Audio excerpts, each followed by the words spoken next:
Goodbye My Island by Jean Rogers, Chapter 16, and Afterword. Toward evening of the third day, Yakuk brought the word to start loading. Teacher says it is the 15th of June. Everyone carries big loads down to the shore. The piles grow bigger and bigger. So much has to go, there is even some of the blubber left to take.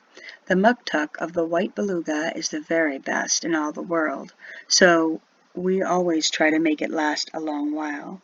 Each umiak has a captain, and he sees to the loading of his boat. Father is one. We are taking the teachers and Dixon, Uko and Vivian, Rose and Olga, Peter and Barbara and Etta Penitek, Annie and John Kokulerk, Teresa Omiak and Simon Pushruk, Tan and Iyer and his wife, Alice Picoguna.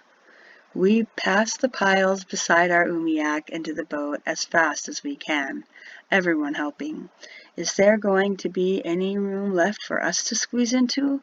The dogs know we are going, and they are whining and barking among the rocks on the shore and getting in the way. When we all are in, Father and Simon and Tan fasten paddles up along the sides of the boat, and canvas is strung up to keep the waves from splashing in and swamping us. The sides of our umiak are close to the water, oh, so close, because we are carrying so much and so many. We have done this many times before, and the men know just how much each umiak can carry, but we know we are stretching it this year. Ularana stands up and gives the signal to leave. Quick as a flash, our father tosses in our two dogs. Lewis smiles, and I, too, give a big grin. Now Tan has his dog, so we have 3 dogs going to Nome in our umiak. Father starts the outboard. The others are starting now, too, and the dogs left on shore know what that means. What mournful howls rise up from their throats. So much noise makes all the birds start up, screeching and crying. As we chug away, the sky over King Island is black with them, calling and crying to us. Like the dogs, I think, they say, "Come back, come back." But we head out to sea, and it is only moments before we round the point and our village can be seen no more. The barking of the dogs and the cries of the birds can no longer be heard. Only the steady chug-chug of our motor and the slap of the waves hitting against the walrus hide of our boat. There is a fresh wind blowing, and in spite of the sun, which has come out of the clouds to make a bright, clear evening, it is cold. I snuggle down in my parka and feel glad about our dogs. Vivian has started to cry. She does not want to go to Nome, where Wuko will go to the bars and drink up their money. She cries and says that she does not want to leave her son there alone on King Island, even if his spirit has gone to heaven. She cries and moans quietly to herself. She does not have Mary on the shore to look forward to as I do. She's not glad about the school there for her children as our father and mother are for me and Louis. She thinks that the hospital and the doctor were too far away to save her little Koyakuk, so what good are they to her now? She cries and cries. I, too, am sad. In spite of the good things I can see ahead, I do not want to go and never come back again. I want to see my home again, as I have always done, every year, sure as sure. Behind my eyes, I see our village, just as Nat drew it on the blackboard, our tiny village, perched on our steep rock with all the steps and trails winding up and under and around to my house and the school. Inside myself I cry, too, as I say goodbye to my King Island. I know that in my heart there will be tears forever. Afterword. The closing of the King Island School in 1964 marked the end of a way of life for the islanders. For a year or two longer, a few did return to the island for the winter, but gradually the abandoned World War II huts in Nome in which they had camped summers became their permanent home. The story is not a happy one. In 10 years, these buildings became miserable slums. The damp and crowded living quarters fostered the return of tuberculosis, which had been wiped out by a vigorous decade of health services and preventative care. during the 50s. There was little work, and a few of the islanders had good jobs. Although officials were sympathetic to their plight, and Paul Tiulana, a native leader, made repeated efforts to establish a new home for his people at Cape Woolly, his plan was never realized. It was not until 1974, when the Bering Sea flooded the coastal areas of northeastern Alaska and the shacks were totally demolished, that the Bureau of Indian Affairs stepped in.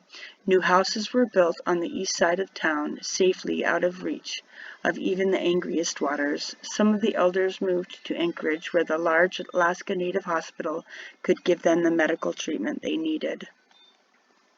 The economic plight of the King Islanders is not easily solved. Carving ivory remains a source of income, and many King Islanders spend their summers at Cape Woolly, where they have established a fishing camp. They also go back to their beloved island to hunt walrus and seal and join other Eskimos in the annual Nome area reindeer roundup each spring. They vaccinate and treat the herds and collect antlers for sale to Korea and China. In 1971, the Indians and Eskimos of Alaska had settled a massive land claim with the U.S. government. Some small amounts of money were distributed individually, but most of it was used to set up native corporations to invest and handle the settlement. King Islanders belong to the Bering Straits Corporation. Within it, they have remained a tightly knit group. The King Island Village Corporation, proud of their heritage and determined to let their young people know their background and history and to preserve important parts of their culture. Television, which now brings the latest in general entertainment to even the most remote Alaskan village, has created new problems. Elders complain that young people are no longer interested in learning the old ways, but they have not given up. In 1982, at the Bering Straits Elders Conference, King Islanders revived the historic wolf dance. It was the first performance of this ancient ritual in some 50 years. The event was much publicized, and videotapes of this and other cultural events are helping keep the history and customs of the King Islanders alive. Jean Rogers was born in Wendell, Idaho, and holds a Bachelor of Arts degree from the University of California, Berkeley. She now lives in Juneau, Alaska with her husband. They have 6 adopted children, Jeffrey, Gavin, and Garth, and Shelley, Sydney, and Sabrina, only one of whom is still at home. She is the recipient of an honored author citation from the Alaska State Reading Association. Goodbye, My Island is her first book for children. Ree Munoz was born in Los Angeles and studied art at Washington and Lee University and the University of Alaska. She has lived in Alaska since 1950 and spent the year from 51 to 1952 as a teacher in the King Island of this story. It is on her experience there that Goodbye My Island is based. Today, she is an honored artist whose work is represented in the permanent collections of the Alaska State Museum in Juneau, the Anchorage Historical and Fine Arts Museum, as well as in many private collections. Her home is in Juneau.